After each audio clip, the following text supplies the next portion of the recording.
You made a fool of me, but those broken dreams have got to end. Hey woman, you got the blues 'cause you ain't got no one else to use. I hit the button on the radio, changing to one of those all-night talk shows that ramble on about seeing Bigfoot or UFOs. I had heard that same song repeatedly in the last few hours, and I was sick of hearing it. Why, you ask? Simple. It reminded me too much of the woman I walked away from. I take that back, I didn't walk, I ran. Let me start from the beginning. My name is Stan Shipman, and for the last 5 years, I've been married to Lucy, formerly Lucy Dalton. We were sweethearts in high school, and I thought we were soulmates. We married right out of high school. Yeah, a big mistake, I know, but we were so much in love with each other, we thought we could make an honest go of it. Boy, was I wrong. Money wasn't an issue. I'm a welder by trade, been doing it since I was a kid. My dad was a welder, and he taught me everything I needed to know. I've been putting metal together since I was big enough to handle a welder safely. I always wanted to join my dad on job sites when I was younger, but couldn't. Union rules and insurance regulations prevented it. But my dad did fabrication at home on the side, and he was always giving me stuff to do. It was a great learning experience for me, and I enjoyed doing it. I went to school for welding after I graduated from high school but got bored with the classes since I already knew all this. So I tested out, blowing all the instructors away. I got my certificate and went straight to work because I already had lots of experience and could do fabrication and fitting in addition to welding. I got paid good money, especially when I had to travel for big jobs out of state. I even did underwater welding and made a ton of money doing that. I made enough to put Lucy through college, and now she's a paralegal working for some hotshot law firm downtown. So why am I running, and why am I now on the freeway in the middle of the night? The answer to that is the two-legged creature I married and her evil friend. Oh yeah, Lucy was all sweetness and light when we were younger, but things have a way of changing, and they did. Don't get me wrong, I love the woman, and I was more than happy to pay for her college. Her parents were convinced I have to go into hock up to my neck to make it happen. They underestimated me, though, big time. They were just as proud of me as they were of her the day she graduated. Better yet, she graduated without having a dime of student debt to pay back, thanks to me. But things went to hell after she started working for the law firm of McMaster and Fredericks. The first couple of months were okay, but as time went on, they got worse. To start with, some of her female colleagues were, for lack of a better phrase, a bad influence on her. Lucy began going out with them for girls' night out once a week, usually on Wednesday nights. I didn't mind at first since she was normally home early enough for us to enjoy the evening together, and I was frequently away on a job site busting my ass. But as time went on, she started going out Wednesday and Friday nights. What pissed me off was that Fridays used to be our date night. When I reminded Lucy, her response was, "We can always go out on Saturdays." I deserve this time with friends. Then she started staying out later and later. It got to the point that she was out until early Saturday morning.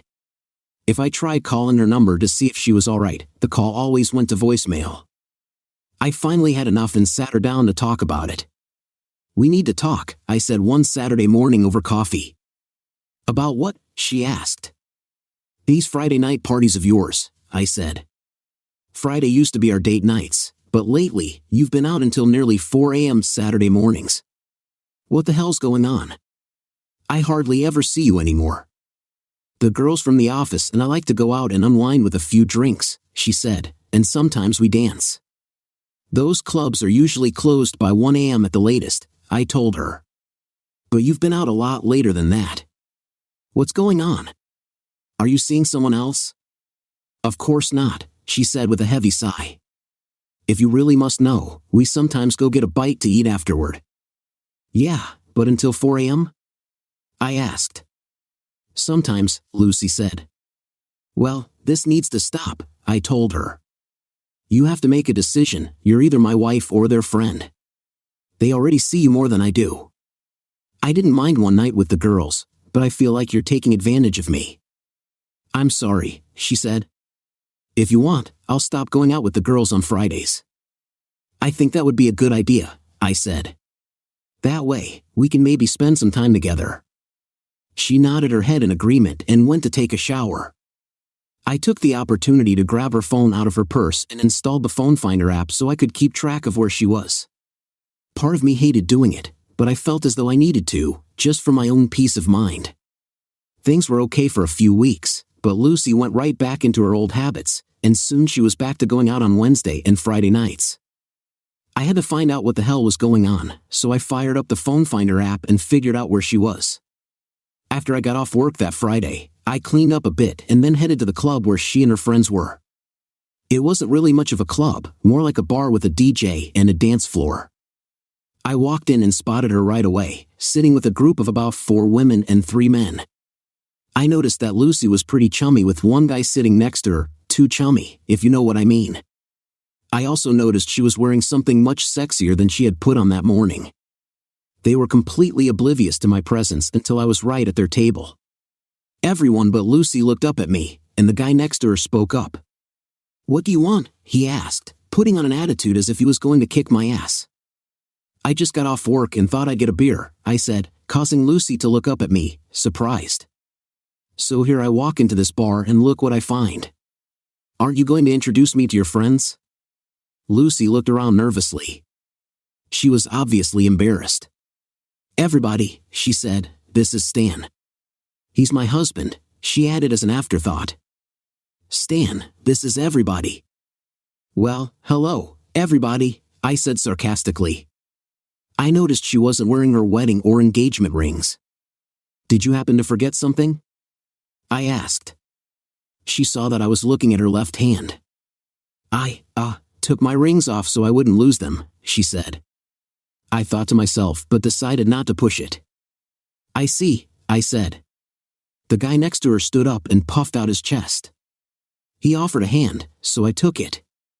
"Jake," he said. "Jake Rollins.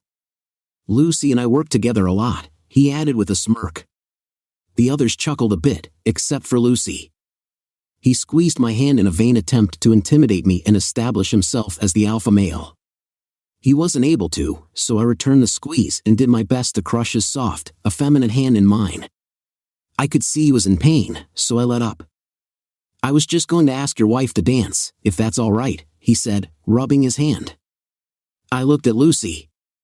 "Is that right?" I asked her. She looked at me and slowly nodded her head. I thought this might be a chance to get some insight into what was really going on, so I nodded my head and gave him permission. "Yeah," I said, "just watch your hands and know that's my wife, and I will be watching you." He nodded his head as Lucy scooted out of her seat. After she was up, I sat in the seat formerly occupied by Jake and ordered a beer. Most of the others had already left for parts unknown. "You don't own her, you know," the girl next to me said as I waited for my beer. "And you are?" I asked. "Marie," she said. "Marie Compton. I've been mentoring Lucy a bit, you know, showing her the ropes, that kind of thing." "So Marie Compton," I said, taking a jab at the way she and Jake introduced themselves, "who are you that I need to take marriage advice from?" "I'm Lucy's friend, and like I said, I'm mentoring her," she said, taking a sip of her drink. "The partners like her work, and they have big plans for her."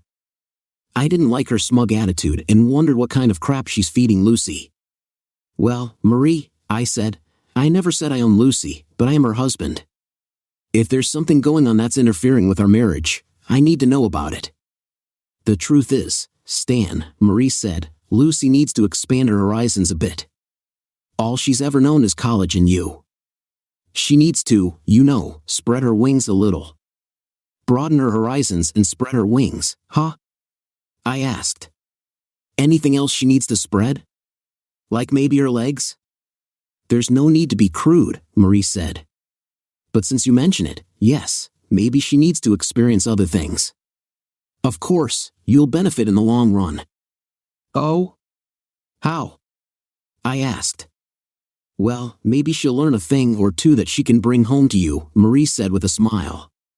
"After all, you're probably getting some on the side when you go away for jobs, aren't you?" "No, Marie, I don't," I said. "I go to work, I bust my ass, I put in my hours, get paid, then come home. I love Lucy, and I'd never do anything to hurt her or put my marriage in jeopardy." Well, maybe it's even you who needs to broaden your horizons a bit, she said with a smirk. I take my wedding vows very seriously, I said, and I trust Lucy to do the same. I don't see any rings on your finger. Have you ever been married? A couple of times, actually, she said.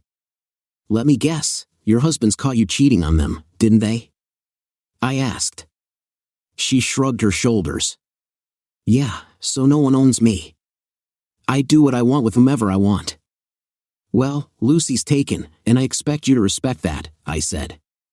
She chuckled. Yeah, you keep right on thinking that, she said. By then, Jake and Lucy returned from the dance floor. I stood up to let Lucy sit between me and Marie.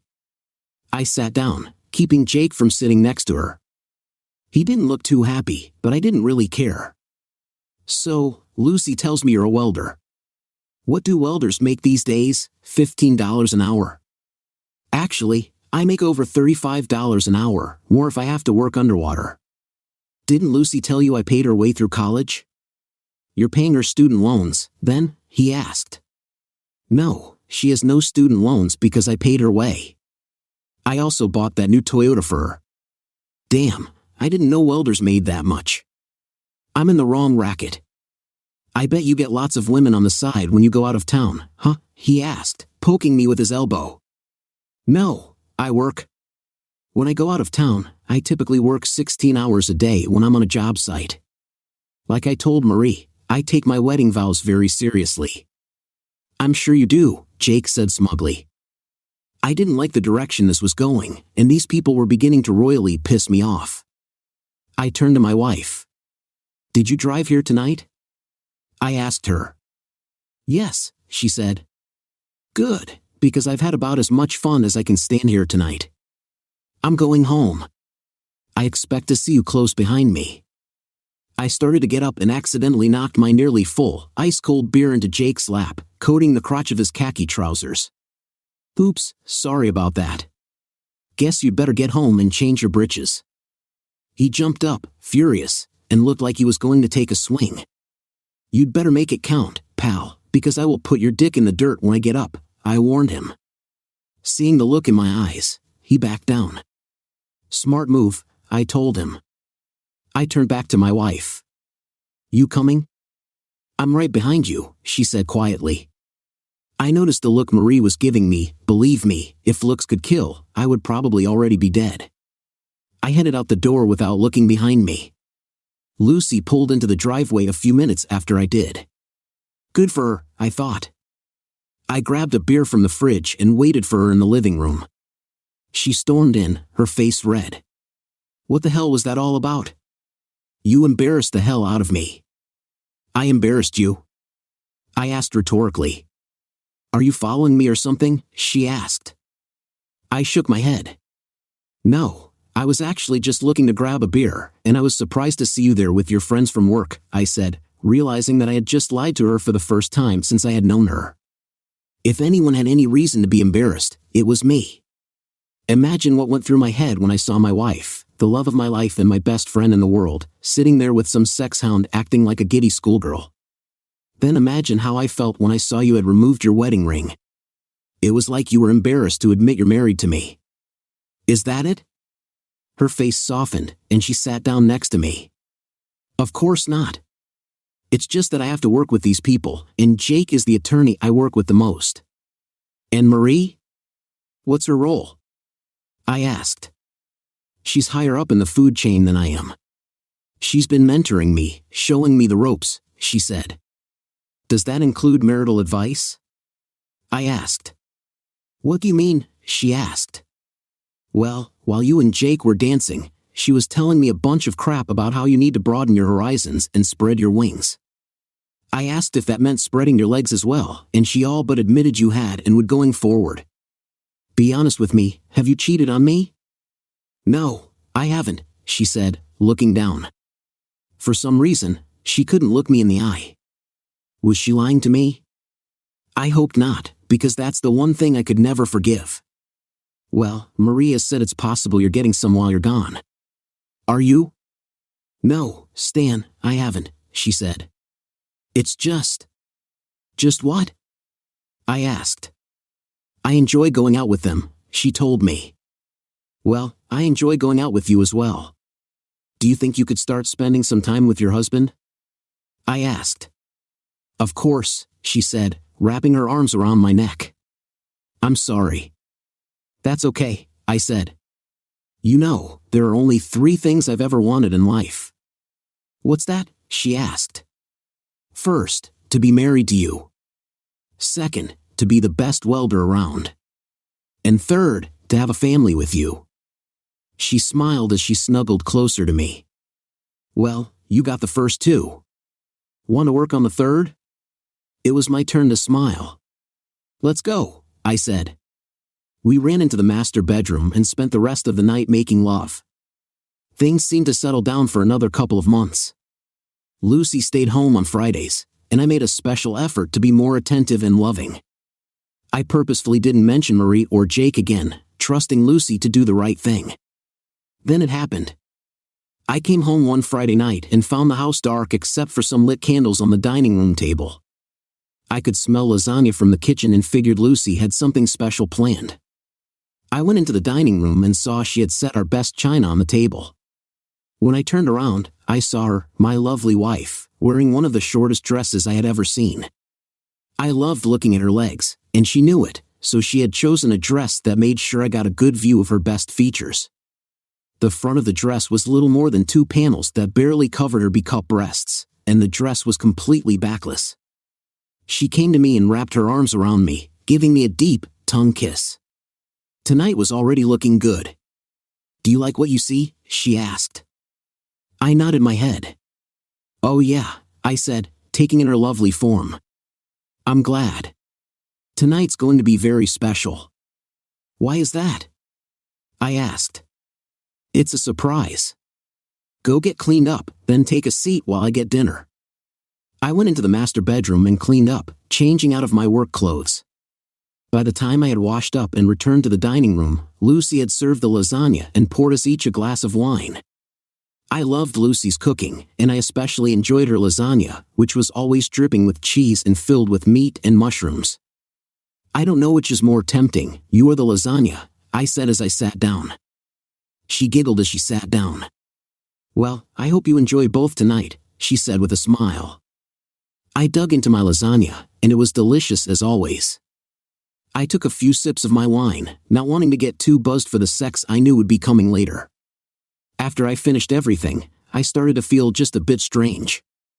I tried to stand up, but I was so dizzy I nearly fell. I looked at Lucy, confused. What had she done?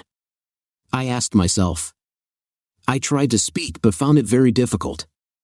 Wah, I began, but the next thing I knew, I was falling to the floor. When I finally came around, I found myself naked and secured to a chair in our bedroom. My arms were zip-tied to the arms of the chair, and my legs were similarly zip-tied. There was a contraption around my waist, and my tool was stuck inside a strange-looking tube. What the hell is this? I asked myself. I was royally pissed off and yelled out, Lucy. What the hell is going on?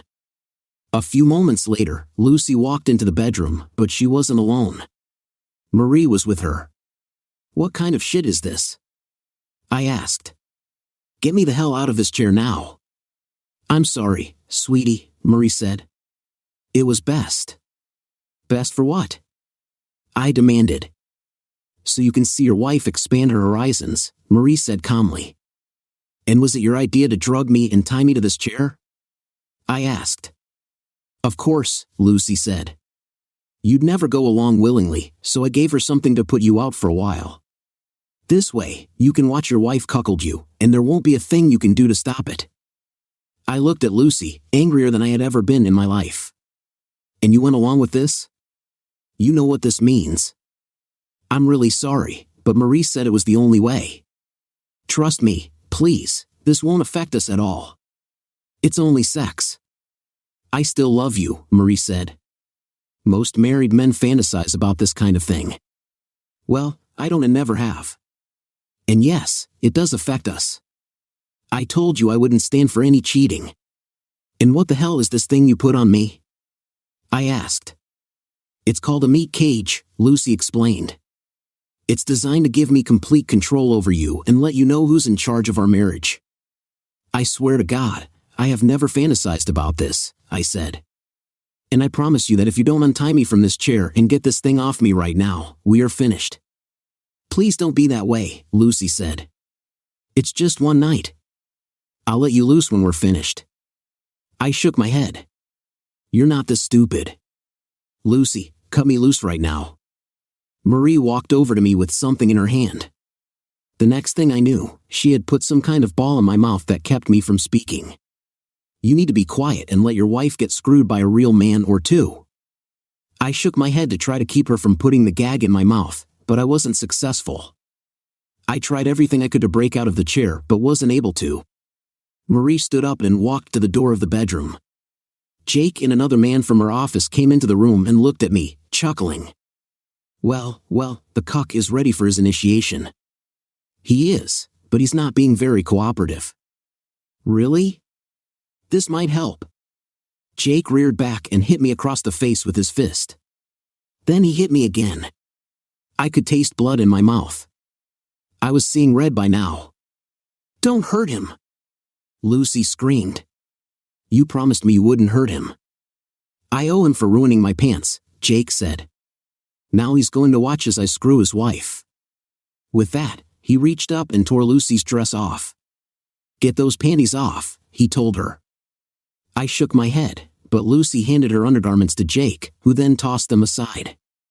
As I watched, Lucy kneeled in front of Jake and began performing an intimate act while looking directly at me. My anger was palpable. Jake and Marie laughed at my visible discomfort. She's quite skilled, Jake remarked. Soon after, Jake finished, and Lucy, looking into Marie's camera, gave a knowing smile, suggesting this wasn't the first time. But Lucy wasn't done. She then turned her attention to another man. I felt sick just watching. You enjoy seeing this, don't you? Marie asked, recording the scene. Admit it, she pressed. I shook my head, glaring at her. After Lucy finished with the second man, Jake led her to the bed. Now for the main event, he said, glancing at me. I looked away as Jake initiated the next step. Go ahead, she encouraged. Anytime, Jake growled as he continued. Oh, that feels so good, Lucy commented. Better than your husband? He asked. Oh yes, so much better, Lucy responded. Tears streamed down my cheeks at that moment. Whatever love I had for Lucy was gone. I had read stories where husbands felt something other than pain when seeing their wives with other men, but all I felt was hatred. I tried to look away and focus on anything else, but it was difficult. By now, Jake was fully engaged with Lucy. The three of them took turns for the next hour, enjoying themselves while Marie recorded everything. After they were done, they got off the bed and walked over to me. Did you enjoy the show, honey?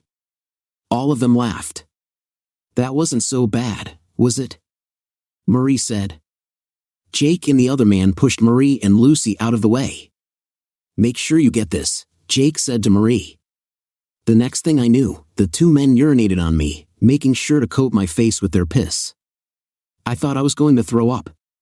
Lucy laughed as they pissed on me. When they finished, Jake leaned over to me. If you say or do anything, I swear I'll make your life a living hell, he said. From now on, your wife belongs to me. I'll come over whenever I want and do whatever I want. You got me? He stood up and motioned to the other man. Come on, let's go, he said. After they left, Marie came over to me. Don't even think of causing any problems. Jake wasn't kidding, this was child's play compared to what we could do to you. Understand? She stood up and looked at Lucy. Wait till I'm gone, then let him loose. If he gives you any trouble, call me. Lucy nodded in understanding. After Marie left, Lucy took the gag out of my mouth and cut the ties holding me to the chair. Then she grabbed a key off a nightstand and took the cage off of me.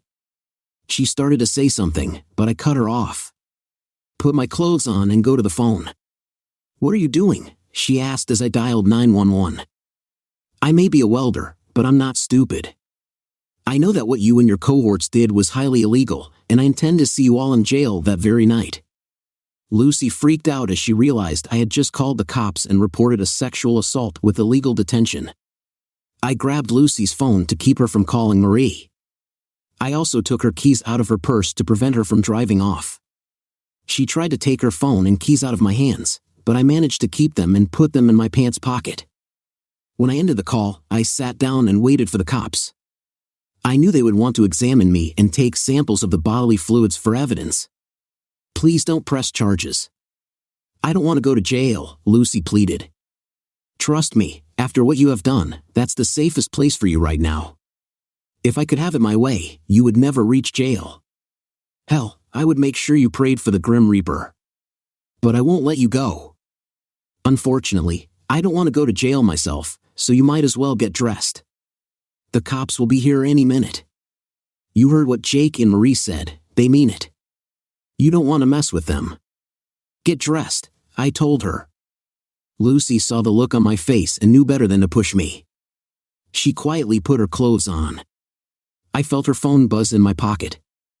I pulled it out and saw that Marie had sent a text, "Everything okay?" "Everything is fine," I wrote. "He's not too happy, but HEK deal with it." I sent the message, hoping Marie would fall for the deception. I put the phone back in my pocket. By the time Lucy came into the front room, the cops had arrived. I opened the door and let them inside. It only took one look at my face to know that things weren't good. One of the officers took my statement while the other officer talked to Lucy in the bedroom. The officer taking my statement called for an ambulance and took swabs of the stuff on my face, placing them inside evidence bags. The second officer came back out, and they conferred for a few minutes outside the front door before returning. When they did, the second officer went into the bedroom and came out with Lucy. Her arms were behind her back, and she was crying. "Please don't let them arrest me. It was supposed to be just for fun." I shook my head and turned away from her. By then, 2 more cop cars showed up along with an ambulance. A female officer arrived at the door and took Lucy away. The officer who took my statement said she was under arrest for illegal detention, drugging me, and sexual assault. "We'd like to have you checked out at the hospital. We'll need to get samples of your blood and urine to determine what they dosed you with," he said. I thought about arguing but decided not to. The more evidence against the assholes who did this, the better. "You probably should also swear out a protection order," he told me, handing me a card with the name of an attorney from the local DA's office and a number. "I've taken the liberty of calling her already, and she said she would meet you at the hospital," he added. I thanked him and went with the paramedics, who gave me a brief examination on the way to the hospital. Once in the emergency room, they examined me, took samples of the substances on my face, cleaned me up, and took blood and urine samples. They gave me some painkillers, which were just starting to relax me when a well-dressed woman entered the exam room. "Mr. Shipman?" she asked. I nodded. "That's me," I said. "Mr. Shipman, I'm Linda Calloway, the assistant DA assigned to your case. How are you feeling?" "I've been better. Kind of tired right now. They gave me something to take the pain away." "Mr. Shipman, the officers who brought you in briefed me on the situation. I've also been told the other woman and the 2 men who attacked you have been picked up and are now being held in county jail pending their hearing. I'm asking that they be remanded without bail, but the truth of the matter is they'll probably end up being released on their own recognizance. The company they work for has a lot of influence in the county, I'm afraid. So I've taken it upon myself to seek a protection order for you. Thank you for that. Do you think it will do any good?" She shrugged. "I can't say for certain. Maybe, but there's no guarantee." I nodded. "I understand. If there's any consolation, they'll be in lockup at least until Monday morning when their arraignment hearing takes place. After that, I get it. I'm just a regular working-class stiff with no friends in high places. When push comes to shove, I'm on my own. You have me, Mr. Shipman," she said with an edge in her voice. "As long as you don't do anything stupid. But you may want to retain a divorce attorney unless you plan on staying married to your wife." "No, I'm done with her," I said. She nodded in understanding. "I've been told they plan to keep you overnight for observation. It's just as well since your apartment is now a crime scene. It'll take them a while to go through everything and bag up the evidence. Do you own a gun, by the way? I shook my head. No, I don't. After my youngest brother accidentally shot himself in the leg with my dad's .22 caliber pistol, he got rid of all his guns, and I decided it would be best not to have one. Okay. Just so you know, we do have castle laws in this state, so you're allowed to defend yourself in your own home. I'll keep that in mind, I said. What about drugs? Do you have any drugs in your apartment? I shook my head again. I don't, but apparently, I can't say the same for my wife. Okay, I'll pass that on, she said. After she left, I found myself falling asleep and woke up when they wheeled me into a private room. After they got me situated, they gave me more meds, and I fell asleep for the night. The next morning, my parents came by. After I finished breakfast, they sat in silence as I told them everything that happened. My father was livid. When I finished, he asked, "What are you going to do, son?" "I'm divorcing the witch," I told him. He nodded in approval. "Good for you. Is there anything we can do?" "I could use the name of a good divorce lawyer," I said. "I know a few people. Let me see what I can come up with." "I could also use a ride home after I get discharged," I said. "No problem. Just call me when you're ready. In the meantime, get some rest and take it easy. Don't do anything stupid." "You know me," I said. "Yeah, I do," he said with a smile. "That's why I said not to do anything stupid." We all had a good laugh, and they left after my mother gave me a hug. A little while later, Lucy's parents came by. We had always gotten along well, and they were like a second set of parents to me. I told them what happened the night before. They were both shocked and embarrassed by what their daughter had done. "I take it you'll be filing for divorce?" her father asked. I nodded. "Yeah, I can't live with what she's done." "I understand, and I'm truly sorry." "Is there anything we can do?" her mother asked. "If Lucy gets out of jail, she's going to need a place to stay. The assistant DA is getting an order of protection so she can't stay at the apartment. She can come stay with us," her mother said. "Thanks," I told her. We said our goodbyes, and they left. The doctor came by a couple of hours later and checked me out. He declared me fit to be released, and the nurses began their paperwork. I knew it would take a while, so I called my dad and let him know. My parents showed up about the time the paperwork was done. After the nurse gave me my instructions, she put me in a wheelchair and pushed me to the loading zone where my dad's car was parked. They helped me get in, and we were off. Before long, we pulled up in front of the apartment. My dad helped me to the door, and we said our goodbyes again. "Remember, if you need anything, just call." "Thanks, Dad," I said. I walked into the apartment and took a look around. The police had gone through everything, and I knew it would take a while to get things put back away. I noticed right away that there was a message on our answering machine.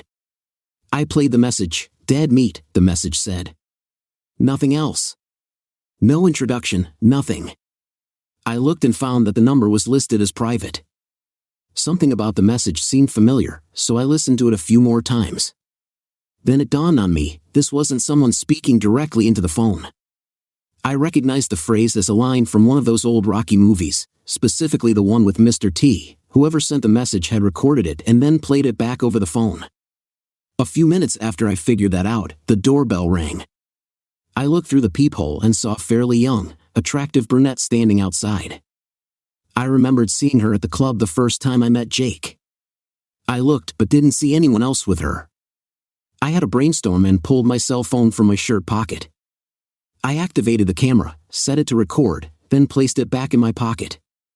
I opened the door but kept the chain connected. "Yes?" I asked. "Mr. Shipman?" she asked quietly. "That's me, and you are?" "Holly Brinkman. I work with your wife. May I come in, please?" "Are you alone?" I asked. "Yes, I am." I closed the door long enough to disconnect the chain and then opened it back up to let her inside. After she came in, I closed and locked the door. "What can I do for you, Miss Brinkman?" I asked. Please call me Holly, she said. All right, Holly. Again, what can I do for you? She handed me a manila envelope.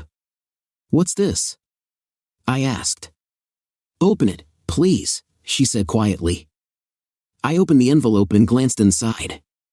I saw a couple of photos, so I set the envelope on the coffee table and excused myself to go to the kitchen, where I grabbed a pair of latex gloves. I didn't want to risk getting my fingerprints on anything. I came back, pulled the photos out, and was shocked at what I saw. One photo showed a graphic shot of a dead man on his knees, his hands tied behind his back. The other photo was of the same man but from a different angle. I looked at Holly. Who is this? I asked. It was my husband, she said, tears falling down her cheeks. His name was Brian. Did you report this? I asked her. She nodded. Yeah, the police ruled it as suicide. How? I asked. You don't understand. The firm we work for has friends in very high and low places. They own a good part of the police force, and several judges are also on their payroll. I see. Did Jake do this? She shrugged. I don't know. He may have ordered it. So why are you still with the firm? I asked her. I have no choice, she said. Let me guess, you're not just a legal secretary, am I right? That's right, she said. They did to us what Jake and Marie did to you, except my husband went after Jake and paid the ultimate price. So you're really just a hooker for the firm, aren't you? I asked. She nodded. Yes, it's my job to be available for the attorneys and their clients. What's Marie's role in all this? I asked. She's kind of like the madam. She handles all our assignments, and she was adding Lucy to her stable, she said. Yes, she said. I looked in the envelope and saw something else, a piece of paper folded in two. I pulled it out and opened it up. It was a note, but the letters appeared to be cut from magazines and newspapers and glued to the paper. Talk about cheesy, I nearly laughed out loud but stifled the urge. Back off, or this could be you, the note read. I looked at Holly. Did you read this? I asked her. She shook her head. No, it was dropped off at my apartment this morning with a note to hand deliver it to this address. Would you be willing to tell this to the district attorney? I asked. She shook her head. I'd like to keep living, if you don't mind. You have no idea how evil these people are, especially Marie. How many people in your firm know about all this? I asked. Pretty much everyone above the mid-level executive level, she said. I nodded. Figures. All right, Holly, thank you for bringing this to me. I'm sorry about everything. You seem like a really great person. Lucy's lucky to have you. Thanks for saying so, Holly. Have a good day, I added, opening the door for her. I watched as she left and made sure no one else was around. I closed and locked the door. This and the voicemail changed things dramatically. Oh, I still intended to divorce Lucy, but these threats brought everything to a whole new level. And trust me, after I'm done with Jake, Lucy would be praying for the Grim Reaper to take her. I ended the video and called Linda. Fortunately, she had written her personal cell number on the back of her card. This is Linda Calloway, she said when she answered. I told her about the voicemail and the envelope that had just been delivered. This changes everything. All right, I want you to bring that to me right now, she said. She gave me her address and then ended the call. I decided at that point I needed to get the hell out of Dodge for a bit. I packed enough stuff to hold me over for a few days, then tossed it in the back seat of my F-150. I had another brainstorm and grabbed the meat cage Lucy had used on me the previous night. That too went into the truck. I had an idea and wanted to explore it a bit. After putting some of my basic welding tools in my truck, I called my boss to let him know what was going on and asked for some time off, which he quickly granted. The job's done, and you have a shitload of vacation time coming anyway, so take whatever time you need and get this squared away, he said. Thanks, boss, I said. I double-checked everything, locked the door, and headed out. I made it to Linda's condo in less than 30 minutes. She was shocked when she saw the photos and the note. I also have a video of the discussion I had with the woman who brought this. It's pretty eye-opening. Let me see it, she said. I pulled out my phone and played the video for her. Oh my God, she gasped when the video ended. This explains a lot. Can you let me have a copy of that? I gave her the phone to let her do what needed to be done. When she finished, she handed the phone back, and then I realized I still had Lucy's phone in my pocket. I pulled it out and handed it to her. What's this? Linda asked. This is Lucy's phone. I put it in my pocket the night Jake assaulted me. I forgot all about it until now. Maybe you can find something there. I'll have our boys take a look, she said. On second thought, maybe I should get in touch with the state or the feds on this. If what Holly said is true, I can't even trust our own police department. She looked up at me before continuing. What are you going to do? I'm getting out of town for a bit, I said. She nodded. What about protective custody? Maybe we should put you into a witness protection program. Yeah, right. So Jake and his buddies will know exactly where I am? No thanks. All right, just let me know where you are, okay? Okay, I said. I headed out, not knowing where I was going. All I knew was that I had to get away from this for a while. I stopped at a bank and pulled out as much cash as I could, then drove around some more, constantly keeping an eye out for any cars that might be following me. All I could think of was those photos of that poor man who was killed because he didn't want to be cucked by Jake and Marie. I knew that if I wasn't careful, that would be me. It was later at night when it finally came to me. I pulled into a rest stop and made a call. I hoped it wasn't too late, and fortunately, it wasn't. Yeah, said the gruff voice at the other end of the call. Dave, it's me, Stan, I said. Dave was an old friend from way back. We had worked together on a number of jobs and got along quite well. Stan, you old son of a bitch. What the hell is going on, man? I got a little problem and was wondering if I could crash with you for a few days, I said. Sure, buddy, come on up. Just do me a favor and pick up a couple six-packs if you wouldn't mind. No problem, buddy. See you in a few hours.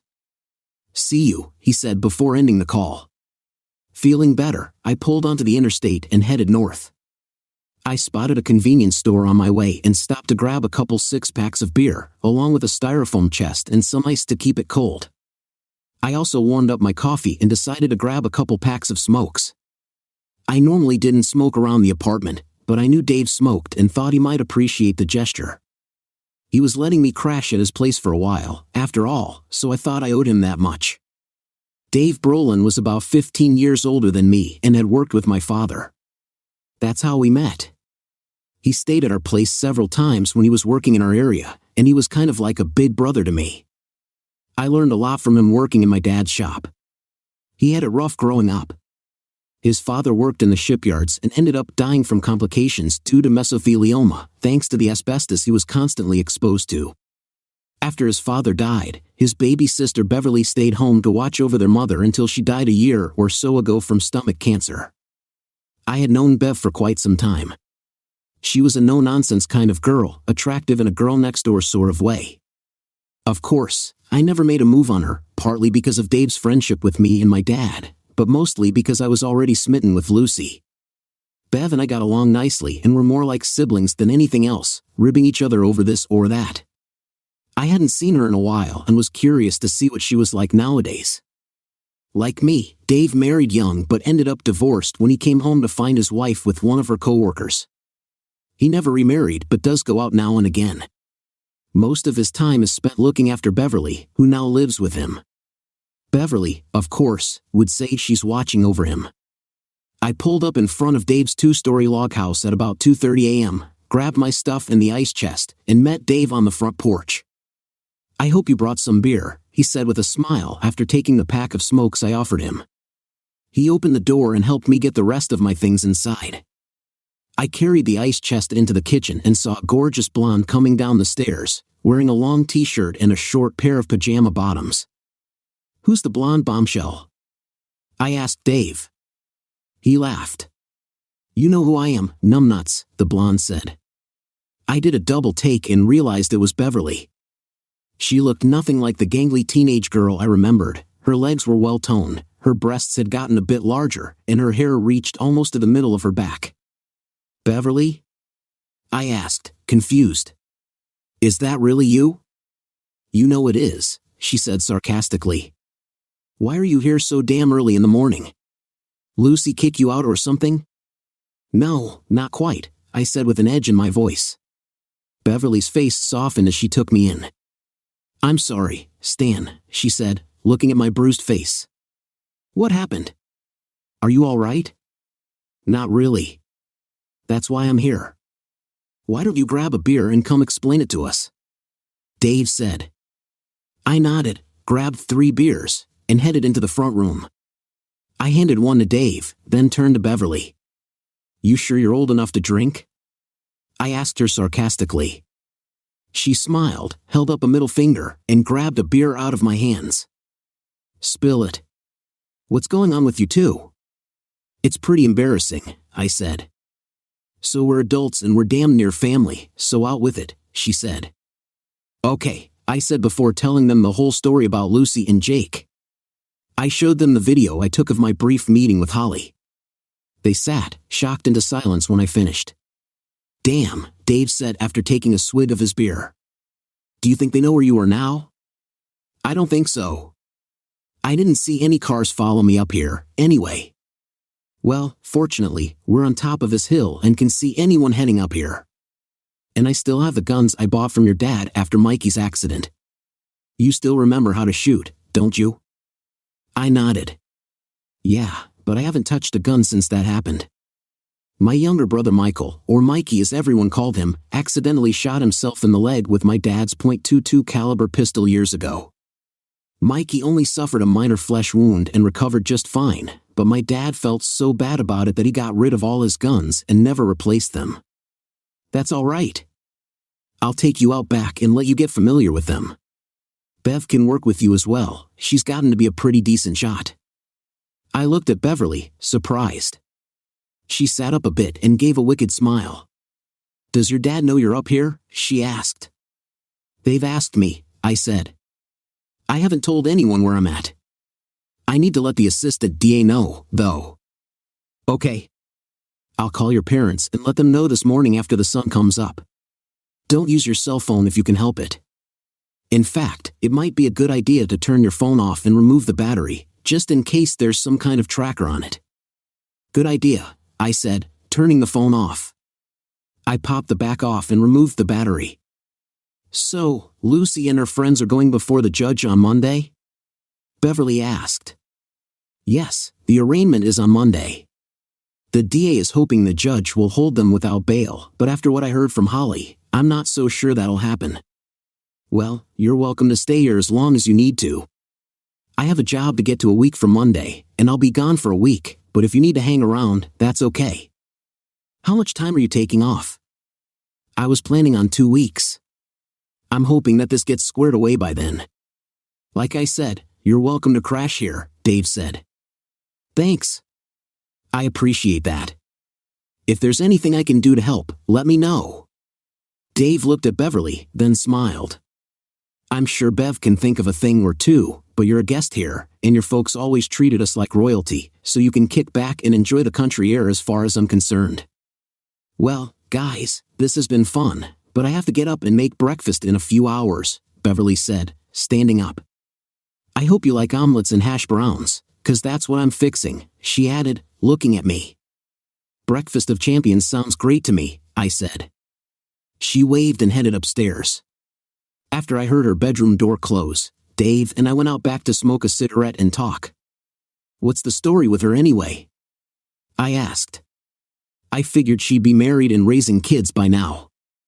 "Well, she never met anyone she really cared for. She dated a few guys, but she said they just didn't measure up." "Measure up to what?" I asked. He looked at me seriously. "To you, numbnuts. She's always had a major crush on you." "No way," I said, shocked. "Absolutely. The only reason she never told you was because of Lucy. She didn't want to be the reason you two split up." Are you serious? As serious as a heart attack, he said. What makes you think she's still got a crush on me? I've heard her call your name out more than once at night. That's just a bit too much information, I said.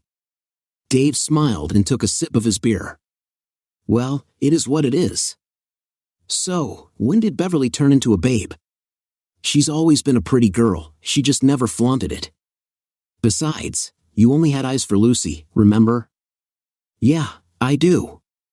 Look, between you and me, I'd be more than okay with you two getting together. Just do me a favor, will you? What's that? Don't break her heart. I love my sister, and I think you do too if you think about it. I just don't want to see her get her hopes up and then watch you and Lucy reconcile. That would destroy her. I shook my head. I'm done with Lucy.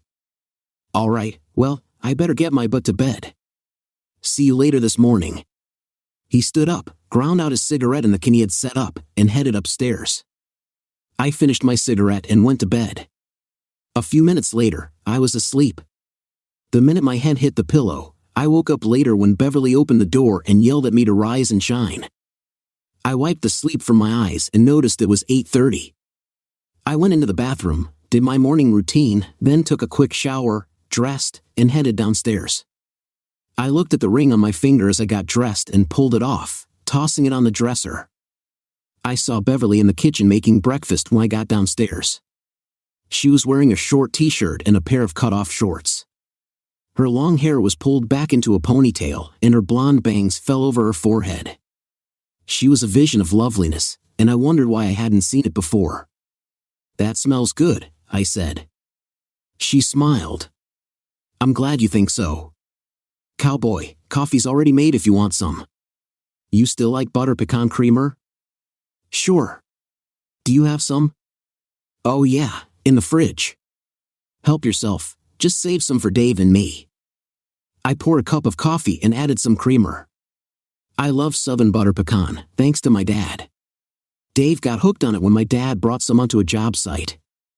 Go ahead and have a seat, she told me with a smile. I'll have it done in just a minute. I took a seat at the table where Dave had already sat down reading the Sunday paper. Morning, I said. He looked at me over the paper. Morning, he said in response. Anything interesting in the news? Yeah, a piece here in the paper about some fancy lawyer getting arrested for various charges. Take a look, he added, handing me the article.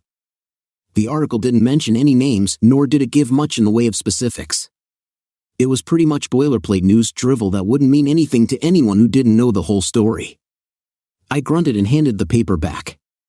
By then, Bev had finished making breakfast and was bringing it to the table on a cart. This is delicious, I said as I took a big bite. Thank you, kind sir, Beverly said with a smile. I'm glad you approve. We finished our breakfast, and Dave stood up after he cleaned his plate. I have to run into town and get some things. I'll be gone for at least a couple of hours. If you need to call the DA, you can use the house phone. Thanks, I said. Beverly handed him a list of things she needed, and he stuffed it in his pocket. He grabbed his keys and headed out. I looked at Beverly. You need some help clearing the dishes? I asked. I don't necessarily need it, but it would be appreciated. Thanks for asking. I got up and helped her clear the table. She tossed me a towel and began washing the dishes already in the sink. I see you're not wearing your ring. Are you actually going to divorce her? Yeah. I told her I wouldn't stand for any cheating, and I'm in it. Good, she said with a slight smile. I'm glad to see you still have some balls. What's your story? How's things with you? She shrugged her shoulders. Okay, I guess. Anyone special in your life these days? I asked. There was once, but he was taken. Besides, I wouldn't have been able to pursue a relationship anyway. Too busy taking care of my parents. That's what I heard. Yeah, well, it had to be done. After Dad died, Mom needed my help. I worked as a waitress to help bring in some money since all she had was Dad's 401k and some Social Security. I worked until she was too sick to do anything, then stayed home and took care of her full time. I'm sorry to hear that. Don't be. I don't regret staying home with her. I just hope when I'm at her age, someone will be around to help me out. So what happened? I asked. After Mom died, there wasn't much left. We had to sell the house and a lot of her stuff. Between what was left of Dad's pension and 401k, we managed to pay off all her final expenses. There was a little bit left over, and Dave let me have it since I took care of her. He promised Mom he'd let me stay here with him, and this is where I've been ever since. Dave offered to pay for me to go to college, but I turned him down. Why? I asked. I don't want to be beholden to anyone. I want to make it on my own steam if I can. So I stay here and work at the McDonald's in town. I make enough to cover my expenses, and I'm taking a few business courses at night. Good for you, I said. Yeah, well, Dave has this idea about starting his own fabrication business, and he mentioned having me do the accounting and stuff, she said. He's still talking about that. Yeah, he does a lot of one-off things for folks around here, custom barbecue grills, trailers, that sort of thing. He gets pretty good money doing it. His dream is to stay home and work out of his shop out back. Maybe he'll show it to you while you're here. That would be nice. We fell quiet, and I found myself admiring her for the first time. I realized how beautiful she really was, and not just on the outside. She glanced at me before saying anything. What are you looking at? She asked. I think I'm looking at the most beautiful woman I've ever met, I told her. I thought I saw a tear form in her eye. Stop teasing me, she said quietly, looking down. I'm not. I can't help but admire you. You put your own life on hold for your parents, you refused to accept Dave's offer to put you through college, and you're working your own way through school. I'm just sorry I didn't notice it before now. Well, you were blinded by Lucy, so I can't really hold that against you, she said. Yeah, I guess you're right. Having washed all the dishes, she drained the water in the sink, dried her hands, and turned to me. She used you, you know, Bev said. I think you're right. Right? Of course I'm right. I saw through her years ago. Why didn't you say anything? I asked. You wouldn't have believed me. I realized she was probably right. Hell, she could do no wrong in your eyes. She had you wrapped so tight around her little finger you would have done anything for her. All I wanted to do was keep her happy, and look where that got you. She got her degree, her new car, all kinds of baubles and trinkets, and clothes, all on your dime. Then, when she didn't need you anymore, she traded you in for a new model. I'm glad she's in jail, 'cause if she were here right now, I'd rip her a new one. I believe you would. I just want to know one thing, she said, her hands on her hips. What's that? I asked. Are you going to fall for her tears and take her back? I shook my head. No, I said. That ship has sailed. After Friday, that's not going to happen. Good, she said. And in case you have second thoughts, remember this. She pulled her t-shirt over her head and tossed it on the floor, revealing herself bare to me for the first time. She stripped, walked to me, and put her arms around me, giving me the deepest kiss I had ever experienced. We made love. I love you, Stan Shipman. I've always loved you. Don't ever forget that. I'll be your woman for as long as you want me. I love you too, Beverly. I want to stay like this for the rest of my life. That sounds nice, but I don't think my brother would appreciate that, she said jokingly. I laughed and then kissed her deeply. Then it hit me. I just realized I didn't use any protection. Don't worry about it. I'm on the pill. Besides, I wouldn't mind if you got me pregnant. I'd love to have your children. I'm going to hold you to that. We'd better get cleaned up before Dave gets back. I have to put out the meat for tonight, so why don't you run up and take a quick shower? Okay, I'll be up in a bit. Okay. What's up with the meat? We like to barbecue on Sundays, weather permitting. You like venison, don't you? Yeah, I love venison, but it's been years since I had any. Good. I shot at myself with Dave's .50 caliber flintlock and even dressed it in the field with my own 2 hands. My, you were quite the woman of the rugged outdoors. I'm truly impressed. I had seen Dave's flintlock and knew it had to be at least 49 inches long. Did you load it yourself? I asked. Of course. Patched round ball with 100 grains of double F powder. Even molded the bullet myself. Damn. Do you like fishing as well? She smiled. I love to go fishing. I even bait my own hooks and clean my own fish. Is there anything you haven't done? I asked sarcastically. I haven't rebuilt the transmission in Dave's truck yet. I did help him rebuild his engine, though. I am definitely in love, I told her, giving her a kiss. She kissed me back. Now hurry, run upstairs and grab a quick shower. I'll be up in a bit. I headed up and jumped in the shower. A few minutes later, Beverly joined me. Just wait till tonight when we go to bed. By the way, you're sleeping with me from now on. My bed's a lot bigger than the one in your room. Won't Dave get upset? I asked. Nope. Besides, we're both consenting adults. After our shower, we dressed and headed back downstairs. I need to call the DA and let her know where I'm at, I said. Bev pointed to a wireless phone set sitting in its cradle. Go ahead and use that phone. I picked up the phone and called, nearly forgetting that it was long distance. Linda picked up the phone after the second ring. Linda Calloway, she said. Linda, this is Stan Shipman. I just called to let you know where I'm at. Stan, thank God you called. I was starting to get worried. I see you're calling long distance. Where are you? I'm with an old friend of the family. I've turned off my cell phone just to be safe. Okay, I'll keep you in the loop as much as possible.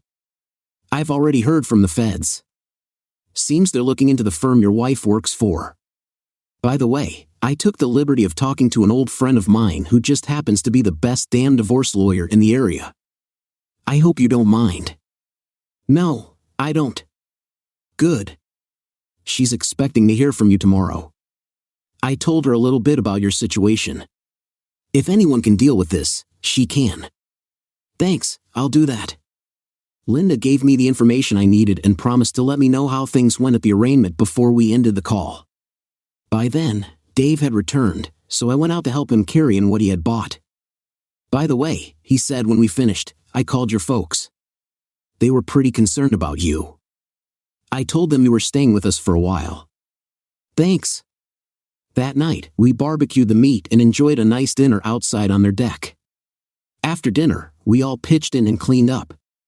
Dave and I grabbed a beer and headed out for a smoke as Beverly finished up. Bev tells me you're going to be sleeping in her room, Dave said. Is this going to be a permanent thing?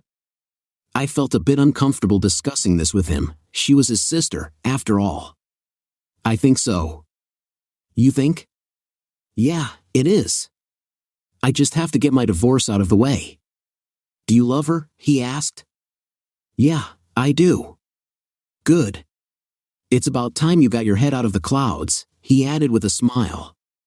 Look, Bev's a big girl and can make her own decisions. She can definitely take care of herself.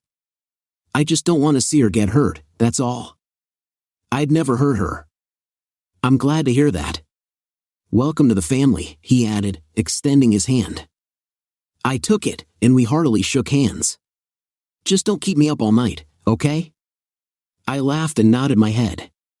I'll do my best. That night, after Bev and I made love in her bed, I held her close and considered our possible future together. I felt more content right then than I had in a very long time. What are you thinking about? She asked quietly. The future. Oh, she said. Yeah. I mean, what do you want out of life? Where do you see yourself in, say, 5 or 10 years? I know it's popular for women nowadays to want to break through the glass ceiling and reach for the brass rings, she said, but I'm not like that. I'm not looking for a career or anything like that. All I want is a faithful husband who loves me as much as I love him and a family to care for. That's all. What about your classes? That's mostly for Dave's benefit. When he gets his business going, he's going to need help. What about you? What do you want out of life? I guess I'm a lot like you. All I really want is a faithful wife who loves me as much as I love her and a family of my own. I thought I had that with Lucy, but that didn't work out. What about your job? She asked. I love what I do for a living. Sometimes it takes me away for a couple of weeks at a time, though. Can you deal with that? She laughed. Please, my brother's a welder, same as you remember. I know what to expect. I can deal with anything as long as I know you're coming back home to me. I looked at her for a few moments before saying anything. I wish I had met you before I met Lucy, I said. Me too. But what's done is done. We'll get through this together, okay? We're a team and we can do anything as long as we're together. I'll always be here for you, no matter what. I love you so much, I said, kissing her. I love you more, she said, wrapping her arm around me. I fell asleep feeling truly loved for the first time in ages. The next day, Beverly was up before the rest of us. After she made breakfast, she scampered upstairs to get ready for work. She gave me a kiss on her way out, letting me know she had school that night after her shift. I'm usually home by 9:30, so you guys will have to fend for yourselves. Remember, no matter what happens, I love you and I'm here for you. I love you too, I said, returning her kiss. She had no idea how much it meant to hear her say that. What, don't I get a kiss too? He added with a smile. Beverly laughed and gave him a sisterly peck on the cheek. You two try to stay out of trouble, okay? She asked as she left. I need to call that divorce lawyer Linda recommended to me, I said, looking at the clock. Dave motioned to the phone, so I picked it up and called. Law Office of Bernice Goodwin, said a friendly female voice at the other end. I introduced myself and asked if Bernice was available, letting the receptionist know that she was expecting my call. Miss Goodwin is expecting your call, sir, the woman said. One moment, please. I heard some music on the phone for a few moments before another woman answered. Bernice Goodwin, the woman said. How may I help you? This is Stan Shipman. Linda Calloway gave me your number and said I should call you this morning. Ah yes, Mr. Shipman. Linda told me some of what's going on, and I've been expecting your call. Normally, I like my first meetings to be in person, but I understand that's not possible this time around. That's okay. We can do most of this online nowadays. Please tell me your story and leave nothing out. I spent some time explaining the situation, and she patiently listened. What are your expectations? She asked when I finished. I want as much as I can, no alimony and at least my share of our assets. I think we can do that. Your wife facing criminal charges should strengthen your case. I will need to see your financials, though. Do you own any property, a house, anything like that? No, we live in an apartment, I said. What about action against Marie and Jake? Alienation of affection suits are allowed in this state, but I have to tell you they usually don't go very far. You'd probably be better off suing for intentional infliction of emotional distress. Do what you feel is right, I said. All right, I'll take a closer look at this and get things rolling. Do you have an email address? Yes, I do. Good. I'll send you some documents. One of them is a contract I'll need you to electronically sign and return. The other is a checklist of things to do. Please take care of that for me. I'll also need you to pay a retainer. Can you do that today? Yes. Good. I'll get this stuff sent out to you, and once everything is ready, I'll have the papers served, she said. Any questions so far? No questions. I gave her my email address before she transferred me to her assistant, who took down my credit card information. After I got off the phone, I fired up my laptop and checked my email. Sure enough, there was an email from Bernice, complete with 2 attached documents. I opened the contract, electronically signed it, and sent it back with a receipt to confirm she received it. There was also a document advising me on how to protect myself financially. Thank God for internet banking, I thought. It took me a while, but I managed to open a new account for myself, transferring half of our savings and checking into it. I paid off and canceled Lucy's credit card but kept mine open since I had just paid my retainer with it. It was early afternoon by the time I finished everything, so Dave took me out to his shop where he was working on a trailer for one of the farmers in the area. I worked with him for a while and found it to be somewhat relaxing to keep myself busy. About 3 o'clock that afternoon, we got a call. Dave answered the phone using the extension in his shop and handed the receiver to me. "It's that lawyer of yours," he said. "This is Stan," I said after taking the receiver. "Stan, Linda Calloway here. Bad news. The judge gave all of them the smallest bail possible and let them go." "How is that possible?" I asked. "He's probably on their payroll. Fortunately, the protection order is in place, but I'm afraid that's about as good as the paper it's written on. It's best you stay put. Don't come into town. The feds are keeping an eye on them for now, but I can't guarantee your safety." "Terrific," I said. "So what do we do now?" "You stay where you are. I'll do everything I can from this end. Call me if you need anything, okay?" "Yeah, okay," I said. We ended the call, and I handed Dave the receiver back. "Bad news?" he asked. "Yeah, the judge let them go." "Crap. I better call your folks and let them know." "I think that's a good idea. I should probably be the one to tell them." Dave nodded and handed the receiver back to me. I dialed the number, and my father answered on the second ring. "Dad, it's me, Stan," I said. "How are you doing, son?" he asked. "I'm doing okay. I just wanted to let you know the judge let Lucy and her friends go free. You might want to be on the lookout. Something tells me they might pay you a visit to find out where I'm at." "Don't worry, son. We won't tell them anything. Are you still down at John Harrison's place?" The question surprised me since he already knew where I was. John Harrison was a retired foreman my dad and I had worked for in the past. After he retired, he and his wife moved to a place about 2 hours south of town. Then it hit me, Lucy and her friends were probably there right now looking for me. I decided to play along with the ruse. "Actually, I'm in a motel about 50 miles south of there," I told him. "Okay, just so long as you're okay." "I'm fine. I'll be leaving here in the morning, though. I plan to head east. Just let me know where you are, okay, son?" "Yeah, sure. Can I talk to Mom?" She's busy in the bathroom right now," my dad said. I listened carefully and thought I heard noises in the background. "Okay, tell her I'm okay and I love her." "I will, son," my dad said. I could hear the strain in his voice and prayed he would be safe. "Talk to you soon, okay?" "We do, Dad. Love you." "I love you too, son," he said before the call ended. I looked at Dave and placed another call. "What's up, Stan?" Linda said when she answered her phone. "I think Lucy and her friends are at my parents' house," I told her. "Okay, I'll get a couple of federal agents and head over there right now. Stay put." We ended the call, and I handed the phone back to Dave. "What's going on?" he asked. "I think Lucy and her friends are at my parents' house trying to find out where I'm at." "Yeah, I heard what you told your father. Do you think they'll buy the ruse?" "I hope so, at least for a few hours anyway. I knew that we had maybe 6 to 8 hours at most. If they went south to John's place, maybe I'd better head out and find some place to hide until this blows over."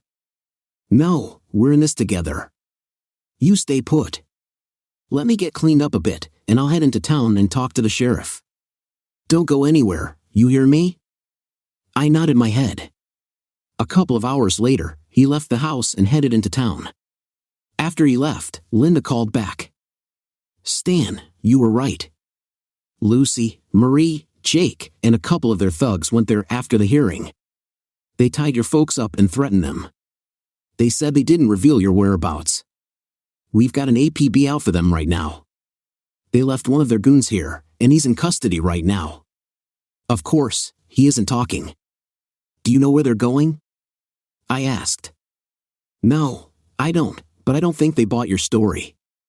Here, talk to your father." A few seconds later, my dad was on the phone.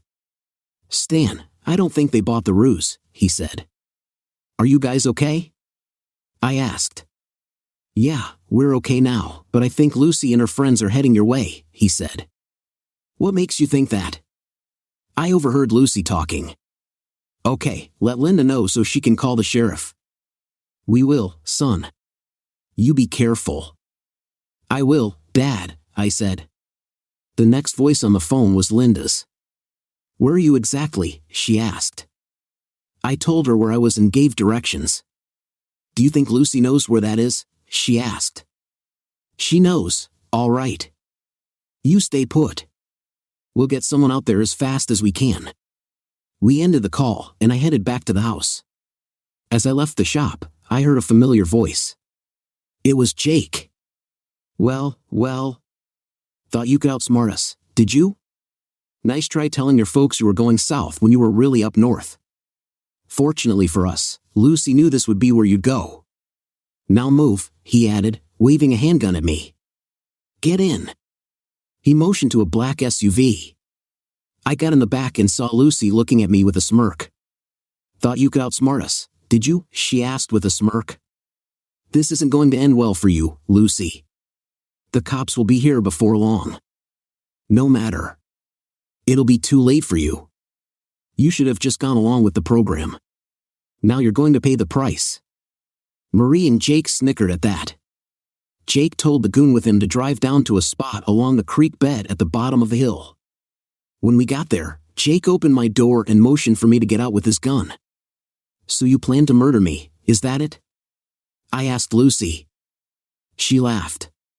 You know what they say, dead men tell no tales, she said. Jake and Marie laughed as the goon zip-tied my arms behind my back. When he was done, he forced me to my knees. First things first. You know, I've always wanted to have sex in the great outdoors. What about it, Lucy? You up to giving your soon-to-be deceased husband one last show? Something to send him off with? What the hell, she said, stripping off her clothes. Come over here and do me, baby. Jake snickered and pulled his pants down. Just think, Stan. While your corpse is rotting here in the creek, Jake is going to be doing me every day. I'm going to enjoy spending your money and playing the role of the grieving widow. She spread her legs, and Jake began to have sex with her. The goon holding me down snickered. Enjoy it, he whispered. It'll be the last thing you ever see. I turned my head and refused to watch Lucy and Jake going at it on the ground. Personally, I hoped the two of them would end up being eaten by coyotes. It would serve them right. I told you Lucy would be broadening her horizons, Marie said. You might as well enjoy the show. It'll be the last time you ever get to see your wife. After about a half hour, Jake was done. After catching his breath, he got up and pulled his trousers back on. I looked at Lucy. Why? I asked her. Why did you do it? She shrugged her shoulders. What can I say? He's richer than you and he's bigger than you. Besides, I don't want to be married to a welder for the rest of my life. I want the good life, and Jake can give it to me. Are you two through, Remus? Jake asked. We have business to tend to, and it's getting late. He motioned to the thug, who forced me to bend forward. Jake meanwhile had gone to the SUV and returned with a long sword. I'm sure you know what's going to happen next, old friend. Don't worry, I'm told death is pretty much instantaneous. You won't feel a thing. Now make your peace with God. I closed my eyes and said a silent prayer. I could see Jake's shadow and knew he had lifted the sword over his head. Then I heard it, a rifle shot. As I looked, I saw Jake's body fall to the ground with a bullet hole in his forehead. His eyes were still open, but I knew he was dead. Another shot rang out, and the goon went down as well, blood pouring from his chest. Marie tried to grab Jake's gun, but another shot rang out, and she went down screaming after being struck in the shoulder. Lucy looked around, scared, and tried to take cover behind Jake. I heard the telltale sound of a four-wheeler in the background and knew it was heading toward us. I tried to see who it was, but all I saw was a cloud of dust as it came closer. Then it was upon us, and I could see the long blonde hair flowing behind the driver. I knew it was Beverly. She stopped the four-wheeler and jumped off, a scoped hunting rifle in her hand. She pulled a large knife from her belt and cut the zip tie securing my hands. After I was free, I sat up and watched as she ran over to Lucy. She smacked Lucy as hard as she could across the face with the butt of her rifle, sending her reeling onto her back. "Don't you ever touch my man again, or I swear to God I'll blow your stupid head off," Beverly yelled. "Do you understand me?" "Yes," Lucy said, nodding her head slowly. Beverly then brought the butt of the rifle down on Lucy's kneecap with a loud crack. Lucy screamed in pain. We heard sirens in the distance, so Beverly went to the four-wheeler and pulled out a flare gun. She pointed it toward the sky and fired off a flare to let the cops know where we were. Soon, we saw flashing lights heading our way. "Are you okay, sweetie?" she asked when she came over to me. "I am now. You saved my life. I'll never be able to repay you for this.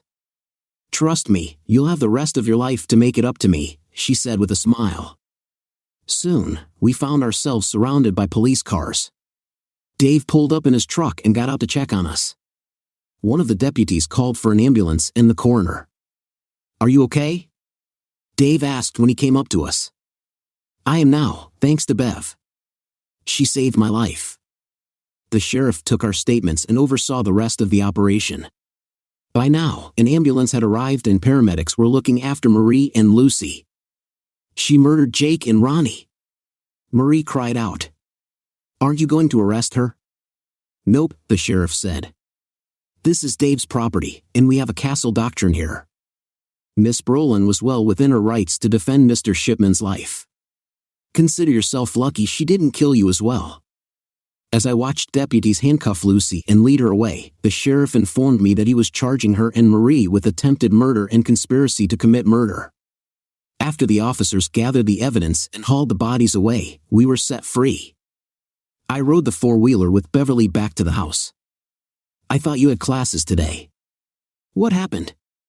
"Dave came by McDonald's and told me what happened, so I clocked out and came back home.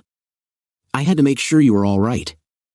I saw the tire tracks in the grass and followed them down to where you were. I got into a deer stand I had set up, and well, you know the rest. When I saw what Jake was going to do, I just reacted. I'll make up the class, don't worry." "I'm not worried. I'm grateful more than you'll ever know." I grabbed the phone and called Linda to let her know what happened.